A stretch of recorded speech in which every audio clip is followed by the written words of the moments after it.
Welcome to Motivated to Lead podcast, helping you become a better leader. I'm your host, Mark Klingsheim. Hi, everyone. Thanks again for joining us for our podcast this week. My name is Mark Klingsheim with SEMA Partners. Each week, we interview leaders and they share lessons learned from their careers. Our goal is to help you become a better leader. This week, we're happy to have join us Heather Simonsen. Heather is the CEO and board member at Boomerang Medical, a company that treats autoimmune diseases.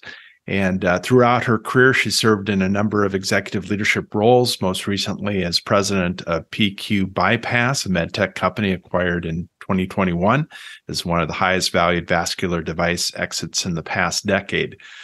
Prior to that, she's had senior leadership positions at both venture-funded medtech startups, 5 of which were acquired, as well as working at Fortune 500 companies such as Abbott and Johnson Johnson.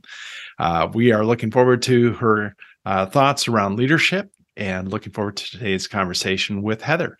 And it's great to have Heather joining us for our conversation, and appreciate you taking time out of your schedule. Thanks, Mark. Thanks for having me. I appreciate it. Absolutely.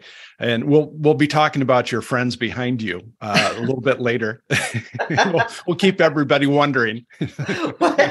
So, fantastic. And those that are just listening, you'll have to look at the video version of this. So anyway, can you give us just a little bit of your story, a little bit of your background? I'd love to hear kind of how you've gotten to where you are today. Absolutely. And I was actually thinking about this a couple of weeks ago. My career, which has been about 30 years, almost every single job that I've gotten has been due to my network. And even starting with the beginning. So I'll go there and try to go very, very fast through it. So I graduated from undergrad with a political science degree. I absolutely love history, certainly especially the history of politics. And I went to work for a state senator in Illinois who was based on the North Shore of Chicago. He was in office for about 16 years, and I went in as a campaign aide. And it was a really cool experience for somebody my age because he had heavy hitters involved in his campaign. For example, the finance chairman was Don Rumsfeld. I mean, it was just a who's who of either big Chicago business or big politics. And I'm kind of a young punk coming in and basically handing out flyers at 6 a.m. to the commuters on the train station. So, and that was a fantastic experience because I got to do some, network with some amazing people, and then also do some incredible events. I coordinated the governor of Illinois flying in on a helicopter to help with a campaign rally. Now, unfortunately, my boss lost his seat, so he went back into work, and I was thinking, well, what am I going to do next? One of the people involved in the campaign who I'd gotten to know was the general counsel of Baxter. So he said, Would you like to come talk to Baxter? And I said, sure. Who do you want to talk to? I said, I have absolutely no idea. So that was my first healthcare job. That's how I actually got into healthcare. And I went in as kind of doing inside sales customer service and thought that the marketing people looked kind of cool in what they were doing. So I started talking to people in marketing saying, hey, what do I need to do? And pretty much it was, you got to have an MBA or else there's no real opportunity. So I applied to business school, started business school at night. Through one of those people in the marketing group, I actually had an opportunity to go into my first marketing job, which was a marketing analyst at Lake Forest Hospital outside of Chicago. So I actually went and I went in and did hospital market analysis within the business development department for Lake Forest Hospital. And then I graduated to a larger healthcare system in Chicago proper. And that was, I think that was my first inkling that I actually was good with numbers. And that'll go to some of my my thoughts on earlier career people and people that I mentor. So meanwhile, I'm going to business school at night. Through business school, I had a colleague, and we would work until 4 a.m. on projects, and we were both kind of wired a little similarly. And so as we were nearing kind of our last year or so, he said, "Hey, I want you to come work for me. I'm starting up a consulting business within CNA insurance."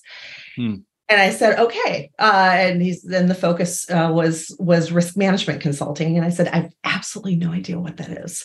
But he said, "Don't worry, I'll teach you. I need a hard worker who's quick and can pick up things." And so that was, I spent the next several years doing management consulting under the umbrella of CNA insurance. And again, focused on healthcare. So on risk management of healthcare.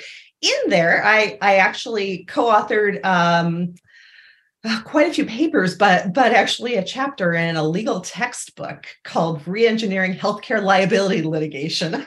I never thought I would my career path would lead me there. Sure.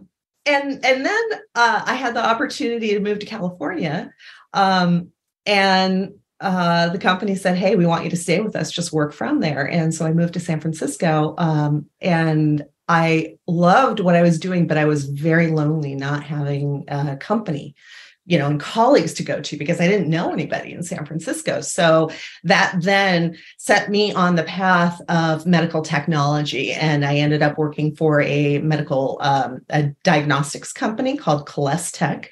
And then from there went smaller. It was kind of a small cap company, then went smaller and did my first startup called Access Closure with an amazing entrepreneur named Fred Khosravi. And I think I was employee number 30 there. Oh. And gosh, I worked with, kind of stayed with Fred companies for several years. So I worked on a couple of his ventures. And then that, I recognized at that point there was a gap that I wanted to fill in terms of my experience. And that was really working for a really large enterprise. And so an opportunity came up for me, and I went to Abbott Vascular. So kind of increasing responsibilities. And so did a few tours of duty in the big companies, loved it, and said, but I really love startups. And so that then kind of boomeranged me back into the venture funded startup world. And before I took over Boomerang, I was running a company called PQ Bypass. And I was there for the previous 5 years before joining Boomerang, as essentially started off as vice president of marketing and moved to general manager. So I was running general manager and president. So I was running the day-to-day operations, working for an amazing mentor named Rich Ferrari. And so I was very lucky on a lot of fronts and just had a great time. And then we sold PQ Bypass in April of 2021. And I got a call from Andrew Cleland at Fogarty Innovation, who said, "Hey, I need somebody to run a company that's just coming out of the gates, and I think you'd be a great fit." So I talked to the investors and other people who had kind of come up with the early idea, and so took over the company as CEO about 1.5 years ago. I was the first employee. Which was the first time in my career that I've had that situation. And so I started my first day and I thought, well, I guess we need email. And so, I mean, that early. And so very quickly brought on a head of finance and HR, which is really always, your first hire to help you navigate as a CEO, navigate those early processes for setting up an enterprise, and then started hiring my core team. So that brings me to today. Yeah. Well, that's a journey. So a lot of different stops. And as most people, they don't start out in their career and what they end up in is a lot of times a different directions. That's a great story. I ask this question most every guest, knowing what you know now, what advice would you give a 22-year-old Heather? Number one, take a gap year. So that is something that I always wished that I had recognized at the time, that I actually had time to do that. But I was very worried about, I've got to get into the job market and then get experience. But I do think that it gives the opportunity for people to develop a broader vision and a broader perspective, a more global perspective, particularly if you can travel and volunteer somewhere overseas. Number two, I would say don't go to business school until you have a little more business experience. I think I was 24 when I started business school, and there were so many things that were just purely academic at that point because I had no business experience. And so I would say, it was an incredible experience, but I would say I'd wait a little bit longer. I think that the other two things, number one would be cultivate your network. So my career, it has been, hey, Heather, come do this for me, or I know someone who's looking for what you are good at. And that's something that is incredibly important, and it's incredibly to start early. And then finally, finance. So this is something I tell earlier career people, I tell my new executives, learn the numbers, understand what the numbers mean, because so much of what you do,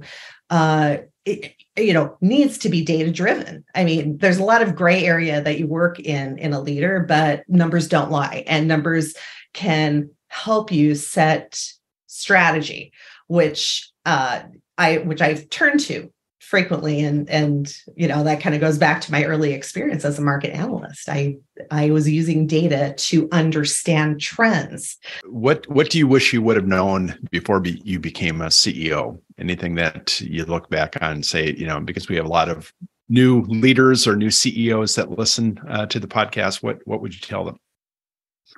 So I was in a very lucky position that I had basically 5 years working under Rich Ferrari, and he gave me the opportunity to, and really it was kind of my CEO training wheels because I was able to operate in that function and have him when there were just things that were brand new to me that I hadn't encountered. So that was great. But in thinking about what are some of the tenets that I would say, number one is, and this, understand how to work with a board of directors and what the purpose of a board of directors, what the purpose is. A board is not an entity, so to speak. It is a group of human beings. So there's no one size fits all for board management. It depends on the individuals that you have on the board and the stage of the company and the issues that you're dealing with. So I try to make a point to understand each of the board members, what their hot spots are, right? What concerns them, because some are concerned about something that others aren't. And I need to be able to understand those concerns and incorporate them if relevant into the business, but then also from a communication standpoint, because cognitive processing is individual. Everybody doesn't process the same way. So I think that, for example, we just had our first quarter board meeting and we didn't do slides. I said, no slides. There's too much going on. What we're doing is a narrative with background information, data, and what's going on with the business, and sent that as a pre-read. There were no slides. And it was fantastic because it was the vehicle that we needed to communicate with at this particular juncture. There's so much going on with the business that you just couldn't capture it in slides. So I think that's number one. Number two is, again, to the network. As a CEO, you operate, as I said, in gray area, and you don't really have someone to say, hey, how do I do this? So and this is something I tell new CEOs, I tell my new executives, you have to cultivate your informal network of experts, because there's going to be decisions that you have to make. In fact, most of the decisions that you have to make, you're not the expert, right? You're the expert in general management. You're not the expert in regulatory, in clinical, et cetera. And so I view what I've tried to do over the past 10 years or so is really cultivate people who are true experts. So if I have a given issue, I'll talk to a few people and just kind of ask the same question and then try to synthesize the advice. So I think one thing that early stage CEOs probably don't understand until they get into the role is that fundraising is a part of the job, the title you need to create as far as opportunities for new funding. And I know you've gone through that yourself. Anything you can talk about that as far as just what you've learned around that subject? So I've been involved in fundraising. I would say the first time was about 2002. Okay. So which is it's kind of crazy to think about. But helping CEOs, and then as a company leader, then eventually as a company leader. So number one, you're always fundraising, right? You may not always be pitching, but right. Your investors, in my case, Arboretum led my seed round, and they along with Hatteras led my Series A. So they were in, which is a great vote of confidence in the team that's there and in the what we're trying to do. So that is probably one of the key things, because you don't need money today, but you're right. going to need money, and you don't want to start cultivating the story, the progress, et cetera, when you need the money. You want to do it in process. I think also it is, we're seeing more female driven or led investor groups, venture groups, which is I think very encouraging in the medtech sector. And I haven't experienced yet, at least to my knowledge, any big difference being a woman going in and pitching. I mean, you've got to have a good story. You've got to have a good story. You've got to be able to tell your story. You've got to be able to keep the attention of these very, very busy and oversubscribed investors. And you have to learn how to get your points across pretty quickly. So every leader continues to learn and develop and grow. Is there any books that you recommend to your team, your executive team, or others that you mentor? Yes. There are. The number one book I recommend is The First 90 Days. And that's Michael Watkins. It was a book that I was introduced to maybe, 10, 15 years into my career. And I said, how come I didn't know about this ahead of time? And this is something, I've actually given assignments to my teams for like almost a book club to go through the book, because the premise of the book is what got you here isn't going to get you there. And particularly as you advance in leadership, you have to, what people do, the natural instinct is you draw on the areas that you know and that you're strong. And those aren't the skills that are going to make you successful, particularly as you move into more general management roles. So that's really kind of the number one book. My more recent book is called CEO Excellence, which came out of McKinsey. And it's funny, I was on a plane on a business trip about a month ago, and the guy sitting next to me said, you may have seen me taking a picture of that book on your on your table. He said, my friends wrote that. So he was a McKinsey consultant and good friends with the authors. But that one is also fantastic. So yeah, I agree. I just had somebody send that book to me recently, and I agree, definitely worthwhile. Yes. Outside of work, we're finally getting to the question that's going to answer what's behind you. Okay. Outside of work, what do you like to do to recharge? Well, so this is another thing that I when I mentor people that I try to impart. Every year, I try to do something that is completely outside of my professional world and what I need to read about or think about professionally. For example, when my daughter was in grade school, to kind of force me to carve some dedicated time with her, I participated in a program called Music for Minors, which trains people how to be essentially music docents. And so you get a certificate for K through third grade to teach music. And so as a volunteer docent, so I would go into her school once a week and I would teach a class. I did first grade and second grade, teach a music class to 6 and 7-year-olds.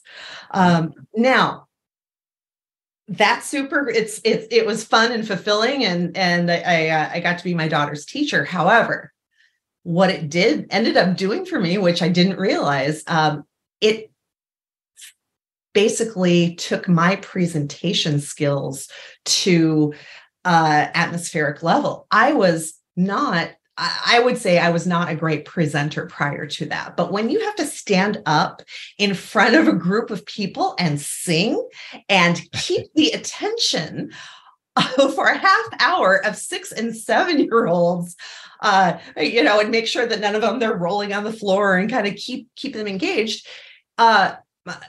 you're forced to become a better presenter. And so that has helped me in my career ever since. I don't sing in front of any of my professionals, but I certainly am able to keep a boardroom full of venture capitalists engaged. So that is the other thing that I did that I also recommend to people, and this is something I would recommend to my 22-year-old self: take an improv class. So that was my 1 year I did. And why that is so incredibly important. It works that part of your brain that forces you to be very present to what the person next to you is saying. Because in improv, you cannot let your mind wander. You've got to pay very, very good attention to basically key off what the other person is doing. And again, that is something that helped me tremendously in business, not by design. It just happens. So I really, I really encourage people to make sure you're exercising a different part of your brain, and there will be some nice benefits. Now, bringing us a little bit up to date, the friends in back of me are my Leon burgers. So they Martha and Ham. 2 M's. So, and these guys are, they're just a joy. I was never a dog person, was never interested in dogs. And then I was introduced to this breed, and I have done a complete 180. So they keep me very occupied and entertained. And I have just really kind of gone in feet first into training and of the dogs and the psychology and the behavior. And it's a blast. And you kind of have to do that because my girl, Martha, is 180 pounds. Wow. Sam is the little one. He's 150. So that's a lot of dog. And so you really have to be very responsible in how you groom these magnificent creatures to be part of the world. Yeah, when we came on, I asked if you were raising lions because they've got great hair, and especially the one standing up, you can't see the face, but you can see her mane. Yeah. So.